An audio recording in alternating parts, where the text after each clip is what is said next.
Good morning students. Class +2 art में history के chapter number 5 यात्रियों के नज़रिए समाज के बारे में उनकी समझ स्टार्ट कर रहे हैं।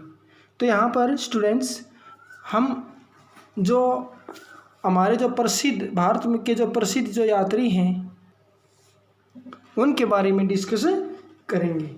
देखिए, प्राचीन काल में महिला और पुरुषों के व्यवसाय की तलाश में अनेक स्थानों की यात्राएं की जाती थी। प्राकृतिक आपदाओं से बचने के लिए लोग एक स्थान से दूसरे स्थान पर जाते थे। व्यापारियों, पुरोहितों, जो तीर्थ यात्री थे या जो धन कमाने वाले थे, धर्म प्रचारक थे या अन्य प्रकार के जो भी थे, वो सभी एक स्थान से दूसरे स्थान के ऊपर जाते थे। तो इसी प्रकार से आज हम हमारे ऐसे यात्री थे जिससे हमें बहुत अधिक कुछ सीखने को मिला है, तो उनके बारे में हम डिस्कस करेंगे। तो सबसे पहले जो यात्राएं होती हैं वो कई उद्देश्यों को लेकर के की जाती थी, जैसे काम की तलाश में, प्राकृतिक आपदाओं से बचने के लिए, साहस की भावना से प्रेरित होकर के, है ना, व्यापारी, सैनिक, पुरोहित, तीर्थ यात्री के रूप में। तो इसी प्रकार से इनमें से एक है प्रसिद्ध यात्री है, वो है अल बिरूनी। तो आइए स्टूडेंट अल बिरूनी के बारे में जानें। अल बिरूनी जो है, इसका जन्म आधुनिक उज़्बेकिस्तान में स्थित ख्वारिज़म में सन 973 में हुआ था।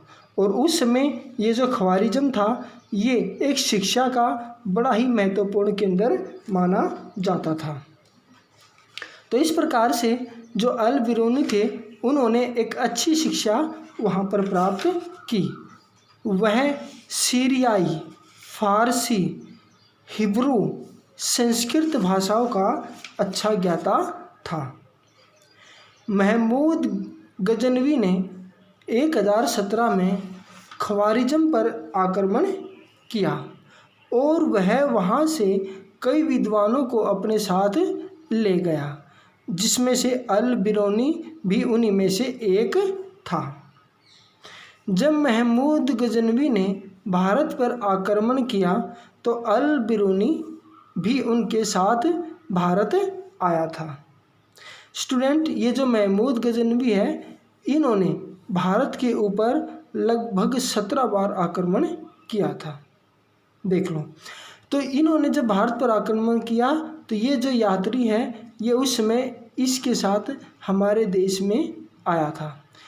वह भारत में ब्राह्मणों, पुरोहितों तथा विद्वानों के साथ कई वर्षों तक रहा और संस्कृत तथा धार्मिक ग्रंथों का ज्ञान प्राप्त किया।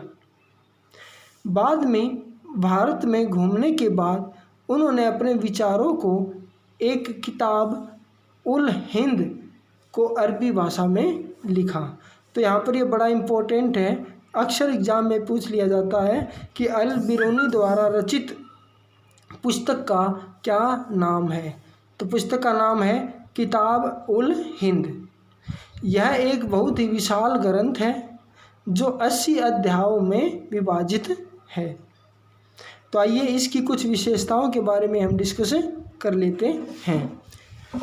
भाषा, यह अरबी भाषा में लिखा है। इसकी भाषा सरल और स्पष्ट है।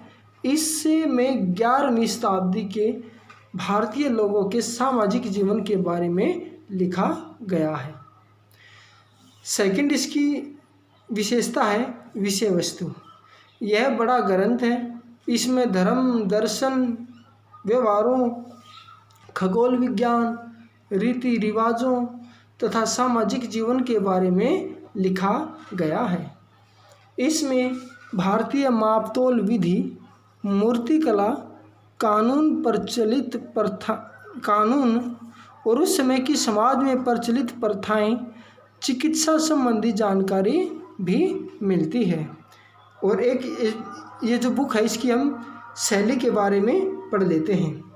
अल बिरूनी ने इस ग्रंथ को लिखने में, ये जो अल बिरूनी है इसने जिस ग्रंथ को लिखा है इसको लिखने में एक विशेष शैली का प्रयोग किया है, जिसके आधार पर पहले एक प्रश्न होता है, फिर भारतीय सामाजिक परंपराओं व संस्कृति के आधार पर इसका उत्तर तथा अंत में अन्य संस्कृतियों के साथ एक तुलना होती है।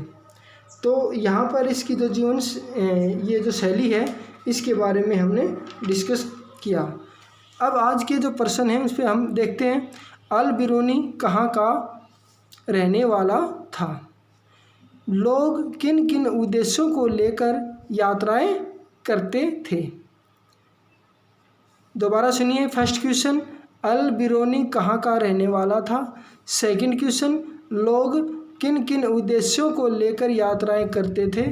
थर्ड क्वेश्चन, अल बिरूनी द्वारा लिखी गई पुस्तक का नाम बताएं।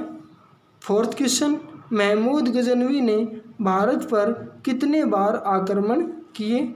और हमारा आज का लास्ट जो क्वेश्चन है वह अल बिरूनी किन किन भाषाओं का ज्ञाता था?